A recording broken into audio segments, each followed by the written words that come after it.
Tengan todos buenos días, buenas noches. Ya vamos a continuar con las clases, en este caso ya de esta manera, mandándoles videos. Tenemos que continuar con la unidad 2, ¿no? Tenemos que terminar y continuar en este caso, ¿no? Habíamos hablado de las funciones de relación, ya lo que corresponde a sexto de primaria. Nos vamos a ir al sistema nervioso, vamos a repasar nuevamente esto. Recuérdense que la parte principal del sistema nervioso es la neurona. Considerando que la neurona tiene sus partes, ¿no? Esto es el cuerpo, o también llamado soma, donde se encuentran las dendritas, que es donde ahí se va a hacer contacto con otra neurona para hacer la sinapsis, ¿no? El núcleo es esta parte que sería el axón, ya que está recubierto por mielina, que es una cera que ayuda a que no exista dificultades, ¿no? Al momento de transmitir impulsos eléctricos. Ya las terminaciones nerviosas, ¿no? Son las partes principales que estamos recordando. El sistema nervioso, recuérdense que el sistema nervioso tiene dos partes principales, ¿no? El sistema nervioso central, que sería el cerebro y la médula espinal, o en este caso el encéfalo, que es lo correcto, y la médula espinal, y los nervios que serían adyacentes, que sería el sistema nervioso periférico. Recordamos también que el encéfalo está compuesto por tres partes, ¿no? El cerebro, el cerebelo y el bulbo raquídeo. Si hablamos del cerebro, también recordamos que está dividido en dos hemisferios, el hemisferio derecho y el hemisferio izquierdo. Hacemos de acuerdo también que estos hemisferios tienen un trabajo cruzado, ¿no? En este caso el hemisferio derecho ya hace funcionar la mano izquierda, como está acá, ¿no? Tienes relación con lo que sería la música, el sentido espacial, el sentido del arte, la intuición sensorial, la imaginación, la creatividad, todo eso se encuentra en el hemisferio derecho. Y en el hemisferio izquierdo ya se hace mover la mano derecha, está el habla, está matemática, lectura, lenguaje, razonamiento, lógica, todo eso, si recordamos, ¿verdad? También para ir hablando de los sentidos, estábamos hablando de las partes del cerebro que trabajan con los sentidos, ¿no ven? En este caso recordamos primero cómo se clasifica. Se clasificaba por lóbulos. En este caso estamos diciendo el lóbulo frontal, lóbulo parietal, ya lóbulo occipital y lóbulo temporal. En el lóbulo frontal, por ejemplo, estaba el olfato, en el parietal se encontraba el tacto, parte del gusto, en el temporal se encuentra el oído y en el occipital la vista, ¿no? Todo eso lo habíamos llevado. Vamos a ir por el sentido de la vista, ¿ya? Vamos a ver las dos partes, ¿no? La parte externa y la parte interna. Vamos a empezar con la parte externa, ¿no? Primero tenemos a las glándulas lacrimales, por aquí se segrega lágrimas, por ejemplo. Ya tenemos un conducto lacrimal también, por eso de estos dos lugares se va a segregar lágrima para proteger al ojo, ¿no? Esa es su función de la lágrima. El globo ocular, que lo vamos a ir viendo más adelante. Ya también tenemos en este caso la ceja, que la función de la ceja es impedir que entre sudor al ojo, ¿no? Cuando una persona va transpirando, va a desviar estos pelitos, lo van a desviar al sudor. Las pestañas tienen también esa misma función, también tienen la función de proteger al ojo en caso de viento, en caso de sol, entonces tienen la función de proteger. El iris y la pupila. El iris, como pueden ver, tiene un color verde acá, ¿no? De algunos es café, de algunos es negro y demás. La pupila ya es por donde va a ingresar la luz. Es la parte especial cuando se habla del sentido de la vista. Por aquí va a ingresar la luz. Hay que recordar que esto se dilata y se contrae, ¿no? Eso quiere decir se puede volver grande, se puede dilatar o se puede volver pequeño también, ¿no? Continuamos. Si vemos la parte interna, tenemos que considerar, por ejemplo, la membrana que está recubriendo a todo el ojo, se denomina córnea. Ya después tenemos una membrana interna, se denomina retina.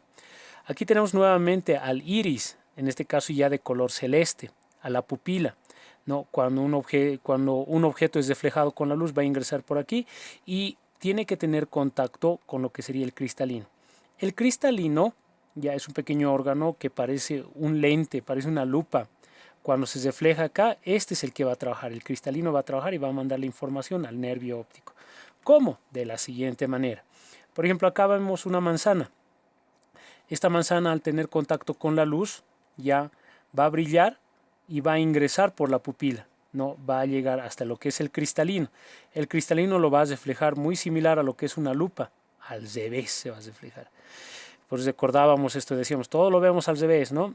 esto va a conducirse al nervio óptico y el cerebro es el que va a codificar en qué posición se encuentra la manzana, ¿no? Entonces, idealmente decíamos todo lo vemos al revés, pero el cerebro nos ayuda bastante para poder trabajar. El sentido del oído. Primero, el oído se clasifica en tres partes: oído externo, oído medio y el oído interno, ¿no? En el oído externo se encuentra el pabellón, el conducto auditivo; en el oído medio el tímpano; ya el martillo, yunque y el estribo, que son los tres osículos o tres huesecillos del oído, ¿no? Y más adelante también vamos a hablar de lo que sería ya del oído interno, donde se encuentra la cóclea.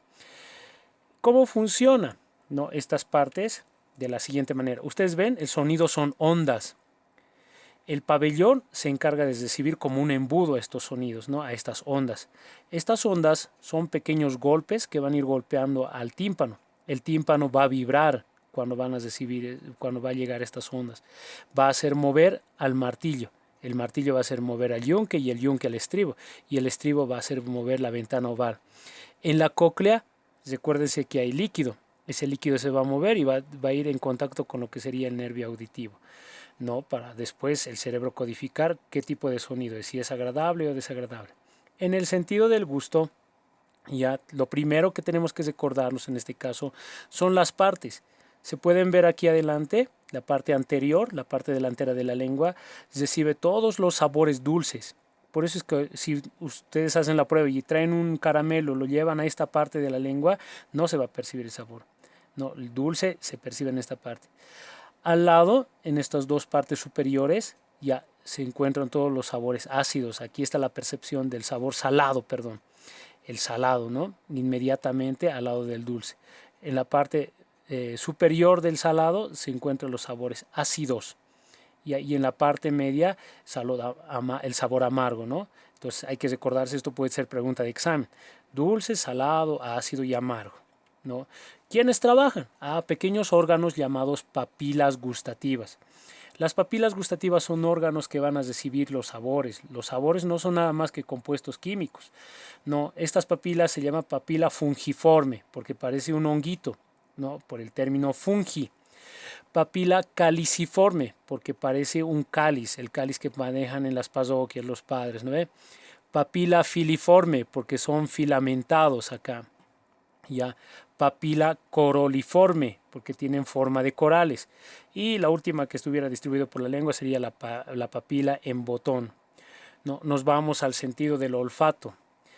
En el caso del sentido del olfato también se perciben compuestos químicos. La parte que trabaja es el bulbo olfatorio. Esta parte de acá es la que va a trabajar, ¿no? Si bien los olores ingresan, van a ser percibidos por el bulbo olfatorio, y esto va a ser directamente mandado al sistema nervioso, ¿ya? Y el sistema nervioso va a codificar qué tipo de olores, si es agradable o desagradable. ¿Cómo? De la siguiente manera. Los olores que entran por la nariz, ya primeramente van a ser distribuidos en toda la fosa nasal, ¿no? Si vemos en la parte del bulbo olfatorio, hay pequeñas ramificaciones. A estas ramificaciones se lo denomina pituitarias, son terminaciones nerviosas. Van a llegar todos los olores acá, los compuestos químicos, y van a ser transformados en electricidad, en este caso hasta el bulbo olfatorio, y el bulbo olfatorio va a activar al nervio olfativo, y esto va a ser llevado hasta el cerebro. No, parte de los olores, por ejemplo, ingresa a lo que sería los pulmones y demás. Entonces, de esta manera, nuevamente el cerebro va a ir trabajando. Por eso es que hablábamos del sistema nervioso. El sentido del tacto. No, lo primero que tenemos que recordar son las primeras partes, la epidermis, que es la parte externa, y la dermis, ¿no?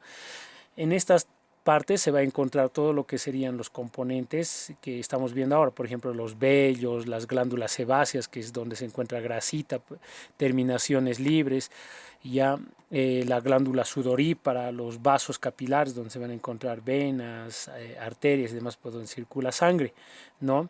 La glándula sudorípara, como pueden ver acá, es directamente una pequeña ramificación, todo en cadenita, bastante enrolladito, y por ahí sale el sudor, ¿no?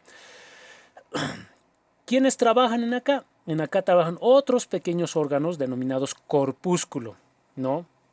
Estos corpúsculos, por ejemplo, se denominan Meissner, el corpúsculo de Meissner, y el corpúsculo de Pacini, perdón, en el caso del corpúsculo de Ruffini, ya el corpúsculo de Merkler, ya, y las terminaciones nerviosas, ¿no? Son los que van a trabajar en el sentido del tacto.